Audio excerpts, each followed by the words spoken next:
अस्सलामुअलैकुम व्यूवर्स। आज का जरा मेरा व्लॉग है। मैं कल वीडियो देखते बहुत खुश थी ते बंदे दी मैं वाकई जरूरत को सलाम करे ना कि वह बंदा कितनी मेहनत कीते सी ते तो पहले हूँ मैं हैरान किता आई वल जेल किता आई वल होंडा सीविक किता आई ते वल ओ गिन फार्चूनर ते हुण कीते सी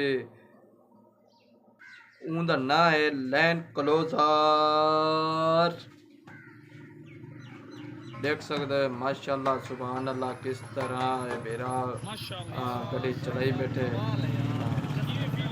सुभान अल्लाह क्या बात है।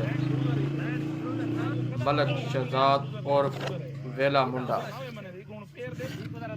माशाल्लाह हुण कितनी खूबसूरत ड्राइविंग बिरा करेंदा बैठे ते तुसा देख सकते हो माशाल्लाह अल्लाह ताला ने एक रंग लाए सी ते इतनी ही मेहनत कीते हर जा वीडियो बनाए सी आवाम को अपना कल्चर दिखाया सी ते हुण वांजते बिरा को रंग लगे माशाल्लाह सुभान अल्लाह क्या बात है।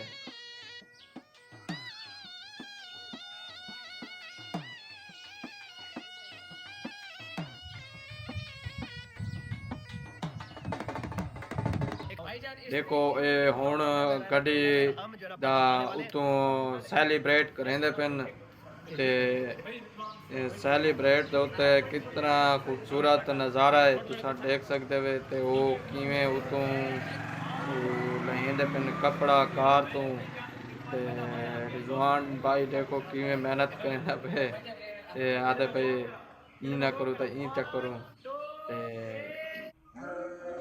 ते कितनी खूबसूरत गाड़ी है तो देख सकते हो। तो वीडियो पसंद आई हो तो लाइक करे सो चैनल को लाजमी सब्सक्राइब भी करे सो ते साढ़े वीडियो हर को वाइच भी किया करो।